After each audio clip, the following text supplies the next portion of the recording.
Senja telah turun ketika aku dan Dio, anakku, berjalan keluar dari pintu mal. Kami baru saja menikmati sore yang menyenangkan. "Ayo nak, kita pulang, ayah pasti sudah menunggu," kataku sambil menggenggam tangannya erat. Tiba-tiba, Dio menarik lenganku kuat-kuat. Wajahnya yang biasanya ceria, kini pucat pasi. Matanya memandang ke segala arah, seolah mencari sesuatu yang menakutkan. "Bu, kita jangan pulang ke rumah," ucapnya dengan suara bergetar dan panik. "Kenapa, nak? Ada apa?" Aku berjongkok, mencoba menenangkan. Dio mendekatkan mulutnya ke telingaku, suaranya nyaris hilang ditelan hiruk-pikuk parkiran. "Aku dengar ayah bicara di telepon. Dia bilang dia sudah menyiapkan jebakan untuk ibu." Jantungku serasa berhenti. Jebakan? Aku merogoh tas, mencari dompet. Suamiku sudah mengambil kartu ATM dan kartu identitasku minggu lalu, katanya untuk diperbaharui. Tapi sekarang aku sadar, dia melumpuhkanku. Aku tidak punya uang tunai dan tidak ada KTP untuk menginap dimanapun. "Kami harus menghilang." Dio menarik tanganku menuju eskalator. "Ke lantai atas, Bu, ke area bioskop. Mereka tidak akan mencari kita di sana." Kami berlari kencang, dua sosok kecil yang dikejar oleh bayangan gelap yang seharusnya menjadi pelindung kami bersembunyi di tengah keramaian. Kami berhasil tiba di lantai bioskop. Musik film-film terbaru berdentum kencang, menenggelamkan rasa takut kami. Aku menarik Dio ke sudut tergelap di dekat toilet wanita. Nafasku tersengal-sengal, begitu juga Dio.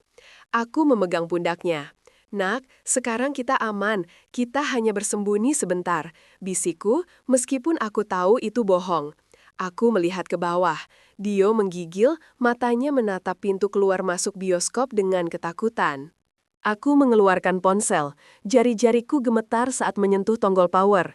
Aku harus mematikannya. Suamiku mungkin bisa melacak GPS-nya.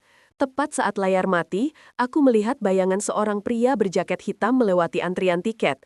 Posturnya sangat mirip dengannya. Panik, aku melihat pintu servis atau gudang kecil yang sedikit terbuka di ujung lorong. Aku menyeret Dio cepat-cepat, masuk dan menutupnya perlahan.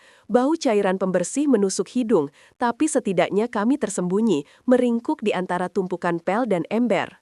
"Bu, gelap sekali di sini," keluh Dio pelan. Aku memeluknya erat.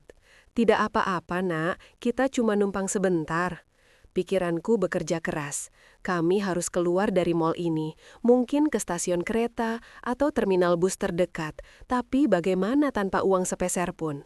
Kami tidak bisa pakai eskalator biasa lagi. Suamiku pasti sudah memberitahu petugas keamanan. Kita harus cari tangga darurat. Aku menggeser pintu perlahan, memastikan lorong sepi, lalu bergegas menuju pintu baja bertuliskan "tangga darurat" di ujung koridor. Kami mendorong pintu baja itu.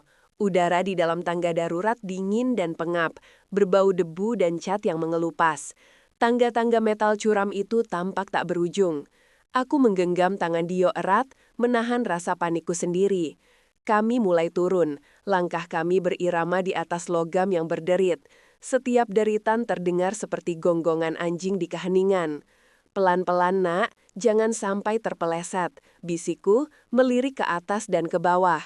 Takut ada penjaga keamanan atau suamiku yang sudah menunggu. Setelah beberapa menit yang terasa seperti jam, kami mencapai dasar. Pintu di lantai dasar mengarah ke area bongkar muat yang remang-remang, penuh kotak kardus dan palet kayu. Jauh dari hiruk-pikuk pusat perbelanjaan. Aku melihat pintu keluar terakhir, pintu baja tebal dengan palang dorong horizontal. Melalui celah di sampingnya, aku bisa mencium bau asap knalpot dan mendengar deruk klakson. Kami hampir berhasil. Aku mencoba membuka pintu, tapi terkunci dari luar. "Terkunci!" desisku frustrasi. Dio yang tadinya menunduk ketakutan, kini menunjuk ke sudut. "Bu, lihat, ada lubang kecil itu." Di dekat tumpukan sampah, ada jendela ventilasi kecil yang biasanya digunakan oleh petugas kebersihan untuk mengeluarkan kantong sampah, kini hanya diganjal oleh balok kayu tipis. Lubang itu cukup besar untuk Dio, tapi terlalu kecil untukku. "Kau harus keluar duluan, nak," kataku, air mata mulai mengenang. Pergi cari taksi atau minta bantuan di pos polisi. Tunggu di seberang jalan, ibu akan menyusul.